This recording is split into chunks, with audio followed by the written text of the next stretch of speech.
Congratulations on your 5th place placing. Thank you. Couldn't have done it without you, Angel. We also got 5th in doubles, so... Look at that. Yeah. Just 5-5-5 deal. I'm calling Pizza Hut or whatever. All right. Now, Winners Finals is coming up. It's going to be another long one, but it's also going to be a display of some very high-level gameplay in the mental aspect. You're going to see John Numbers taking on Dabuz. So it's going to be Wii Fit Trainer versus Rosalina. In other words, an extremely projectile-heavy character versus the character who is, I'd say, the best in the game at dealing with projectiles. So we might not see a lot of stuff happen, or the other outcome is that we see Dabuz go buck wild at the edge and just start throwing down airs and all kinds of stuff, trying to get rid of John Numbers before he can get anything too serious set up. Right. Now, the last time that we had seen Dabuz and John Numbers play, I believe, was also at Smash Delphia. Correct me if I'm wrong, but I believe it went to Game 5. Oh, okay.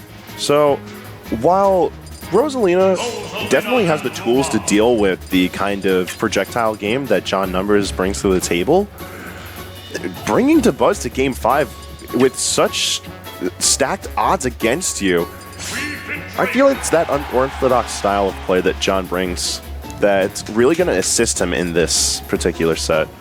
And maybe we'll see it go to Game 5 again, but he's going to have to do his work for it, as Town and City's going to be the starting pick for Ho3K John Numbers versus Renegade Dabuz. I mean, I could be wrong here, but I just feel like this matchup is abysmal on Wii Fit's part, man.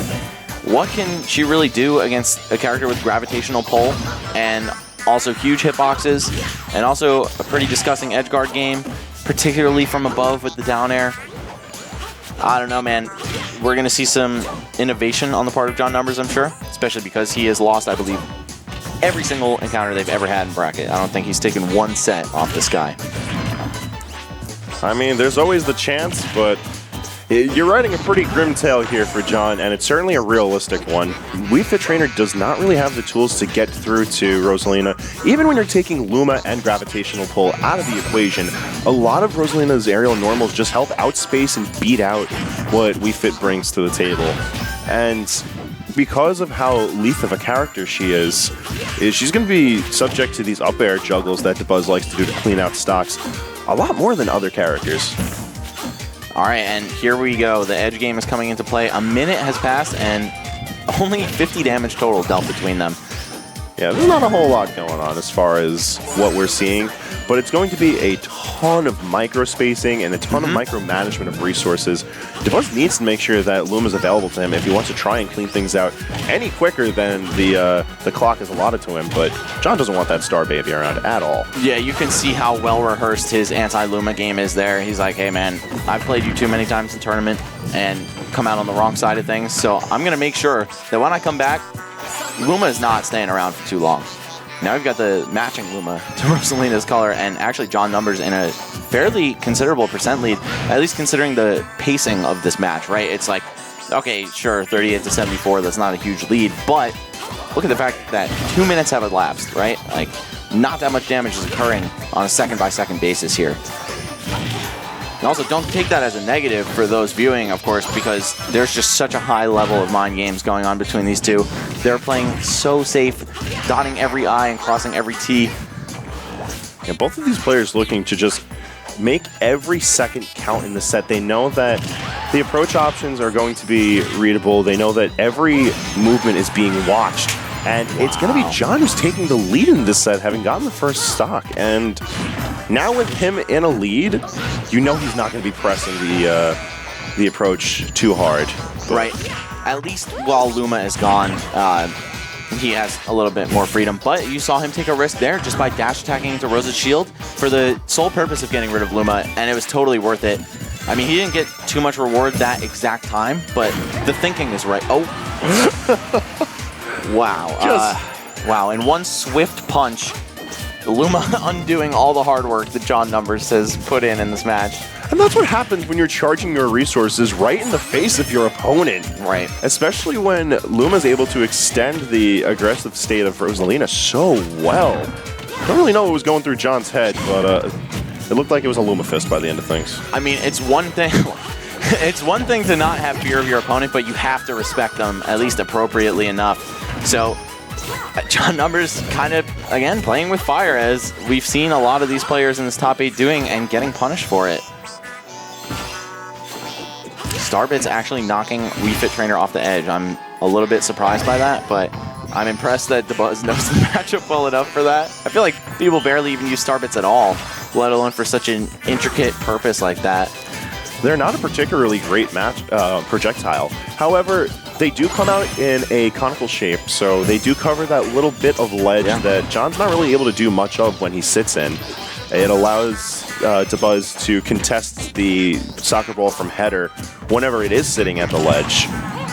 And it has some properties allowing it to interrupt things. It's not the best of projectiles, but Dabuz certainly showing that it has its niche uses. And John Numbers showing that he can step it to Dabuz in this matchup, even though he has quite the bad record against him. Maybe he's snuck a set in once or twice before, but for, you know, the big picture, this is really something that's historically gone to Dabuz. So we could see him take this game 1 here. Actually, 90 seconds left on the clock. Less now. I don't know, man. Is he going to go for the timeout? He's got 30%, now 25% on him. Oh, no. Very smart by John Numbers to go for the stall with side B in the air. If he were trapped into an air dodge, that could have been his life. What's he got for Luma? Yes, just going to kill it by virtue of HP, actually. And a pivot grab putting him even further in the lead. We're going to see some charged Sun Salutations. If he hits this one, that's like a 20% swing, but it doesn't matter. And a backer is going to be cleaning things up with John taking game 1 over Dabuz. And he was entirely ready to play the clock where he needed to, but at no point did John ever let up the pressure. It's very unlike his style of play, but he was constantly on top of Dabuz. I think this is John showcasing some new diversity in his playstyle. We never see him take initiative and go on the offense at all, but it's a little bit different this time. You know, he still played very patiently, definitely camped very hard, but I think he knew it was at stake. He knew that between the body blocks and the gravitational pull, just throwing Suns the whole game wasn't going to do it for him. Though we see him immediately go to the edge here on Dreamland in the second game, so I don't know, maybe it's kind of a mixture of tactics here. Get him frustrated by camping the edge, and then once he's lost his patience, that's when you fight him face-to-face, kill Luma with the dash attacks and the up airs.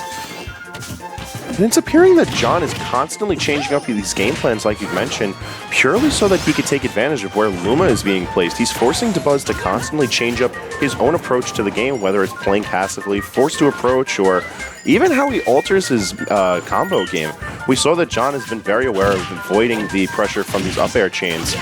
And where Dabuz isn't really placing Luma in safe positions for when he drops these combos, John has taken every opportunity he can to pressure Luma and consistently build up damage onto Rosalina. I see what John's going for, just up throw Rosa and then try to get an up tilt into up air chain on Luma. The up air actually sends her outward a good bit as well, but it didn't work out that time. I think actually Wispy pushed Wii Fit Trainer too far away. And look at that, chasing down the roll. This is a new John Numbers, man. We have not seen this kind of aggression from him in the past. Even though it was just a small little instance of something like him running extra far to get a grab, you still can just thematically tell that things are changing up for him. Yeah, even though we managed to upsell the tactical prowess of Dabuz, John Numbers is very creative in his own right, and he notices all of these little details out of a player's repertoire.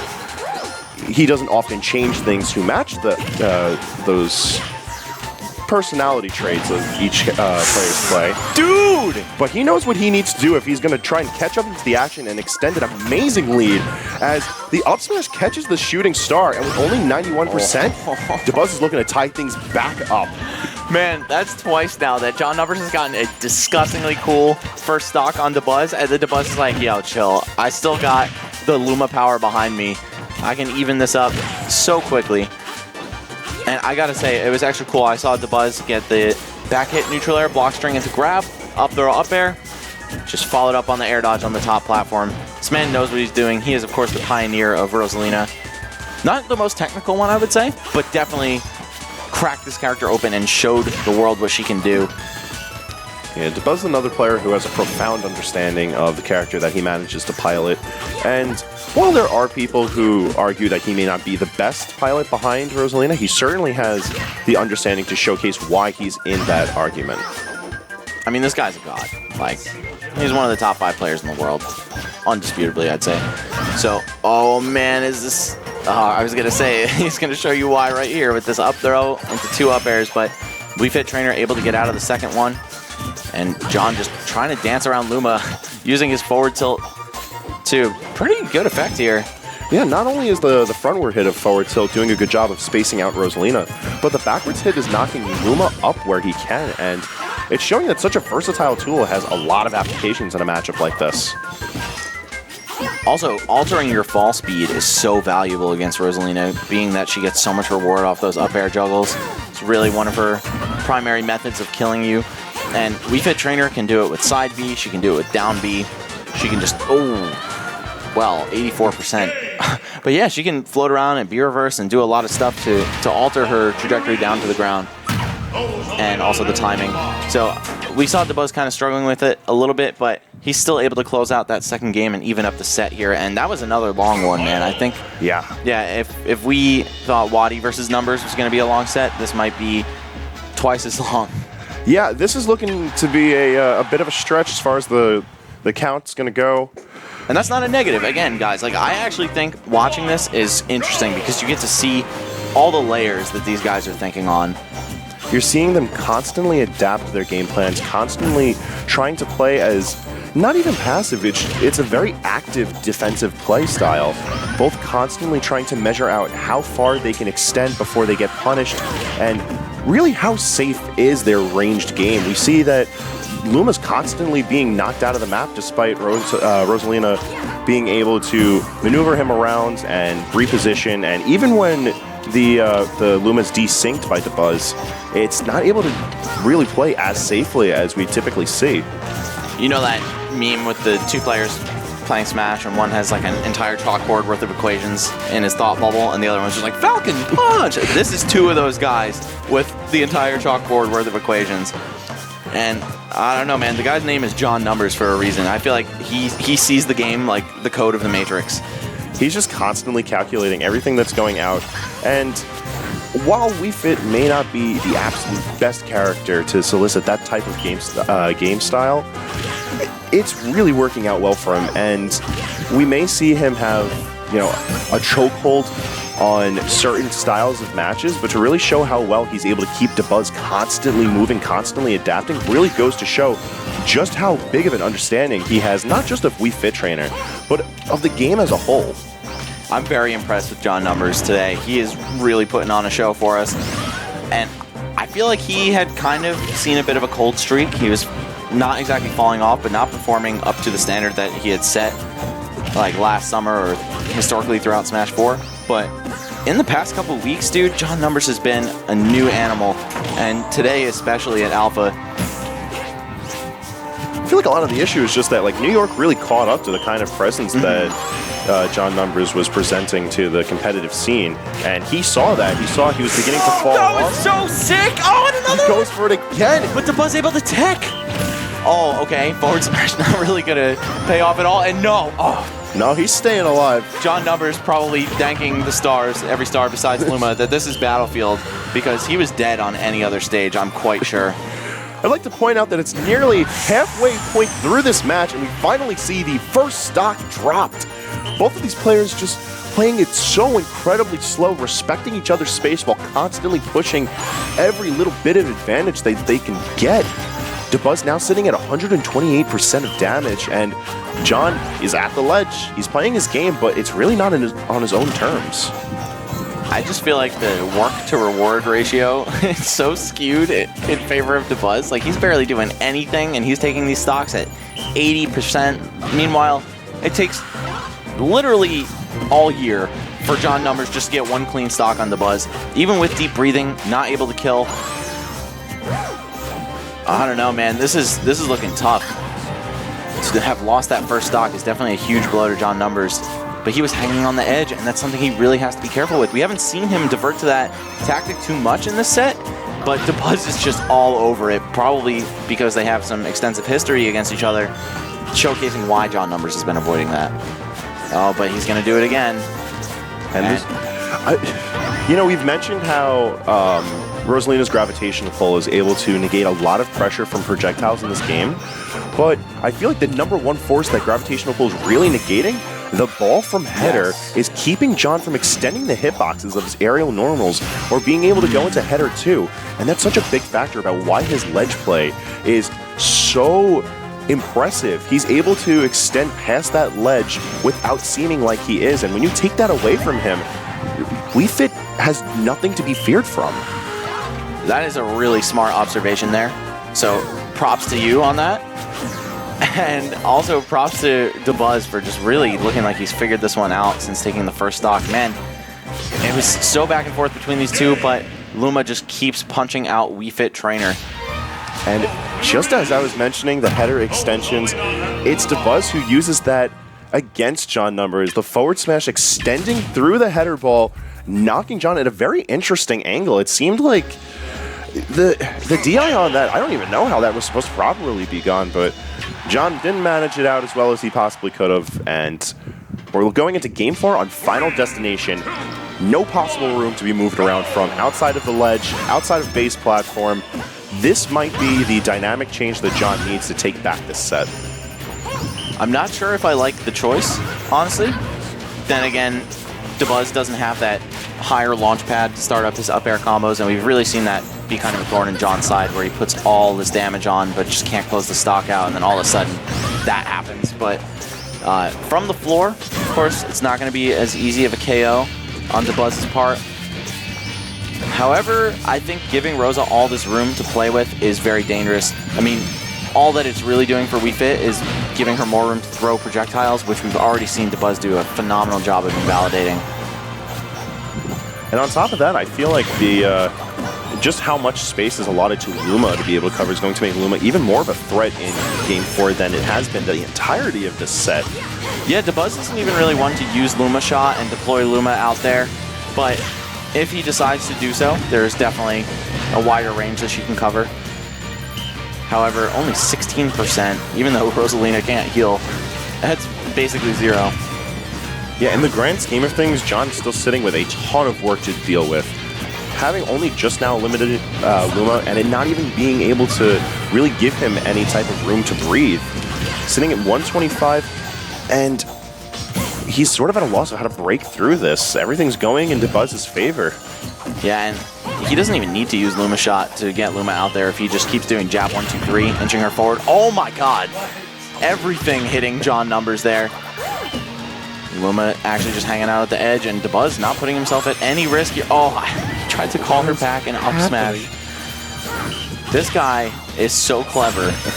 I mean, they both are, really, but I mean, Dabuz is getting the better of him for sure.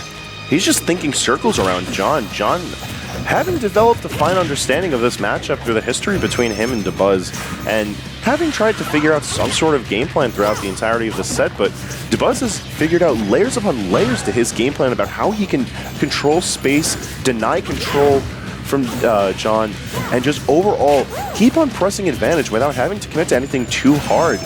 And cover edge options so efficiently as well. Just gonna back throw. I mean, really too little, too late, but he gets positional advantage for a second, and Dabuz doesn't even care about taking it back. He's like, I'm fine with running back to the corner. I really just want to buy some time until Luma's back.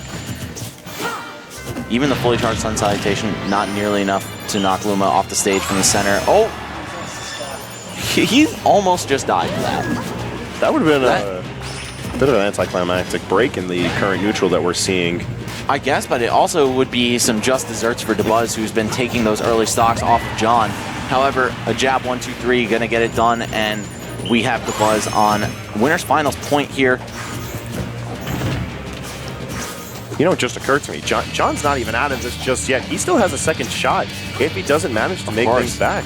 Yes, he's gonna have to take on the winner of Wadi and Ling Ling in the losers finals. So, I mean, let's not count him out yet. This game is still far from over, only 21%, which can easily be healed back. And if he lands a kill on Rosa here, we very well may see a Game 5. He's going to have to play a bit evasively, though, as he's got 39% built up on this current stock of his, and Dabuz still playing the same game that he has since the beginning of this Game 4. At no point has he had to really overextend. He's just been allowing Luma to do most of the work, letting John corner himself. And John usually content to be cornered, but when you're effectively fighting a 2v1 and you can hand control where that second character is going to be, like Rosalina can, it could get real ugly real fast, and especially when there's a down air like that sends you so far. Dabuz just chasing him deep, closing out the set in 4 games. He's going to advance to Grand Finals on the winner's side. Yeah, right now Dabuz really